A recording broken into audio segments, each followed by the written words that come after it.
Alright, so of course, first things first is to make sure that you remove the battery and then remove those two screws on the bottom. I already did mine before I started this video. And then just open up the laptop, and then you're gonna have to get the bezel off the top part of it. So I'm using one of the tools that I got from a toolkit when I was trying to replace a battery on my iPhone 5s. So this came in handy, but don't do what I'm doing right now. Okay, do not start from the bottom, because there is like a little clip that locks into the bottom part of the laptop, so you might break it if you do it like that.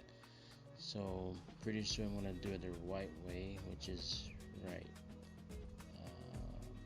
about, well, not now, but it's just pulling from the top to upwards, and it should come out easy, just like that. See, so easy. Done it the same way, it would take forever, probably break something off.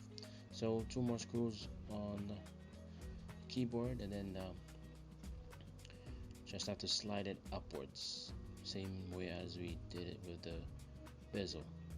Okay, and of course be careful, there's a ribbon cable right underneath it, and then there is a clip that you have to snap towards you, and it just removes the cable very easily. Same thing, so you're doing everything in reverse. This part might take a while if you're not inserting it in the right way. Okay, and of course after that you just put the clip back down, and it should hold the ribbon again into place. And then same thing, just push it towards the bottom, or I mean slide it towards the bottom, and then you're gonna have to push on the side of the keyboard, not the actual keys, which I'm doing right now. You might break them. Well, on the side, and you should be hearing clicking sounds, and then that's just confirming that it's actually locked in.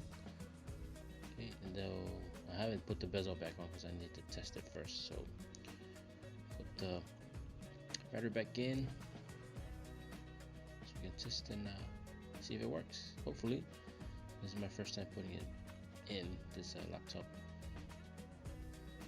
Okay, the golden circle turns it on, and then of course the FN, or the function key, and the arrow that goes towards your right will activate the lights, or the backlight for the keyboard. There's 4 settings, or 4 level of brightness on this keyboard, so as you can see. Alright, put the screws back on, and then the bezel, pushing it towards the bottom, and then just making sure that you hear some snapping sounds that will just confirm to you that it's actually been locked in. Alright, so that's pretty easy.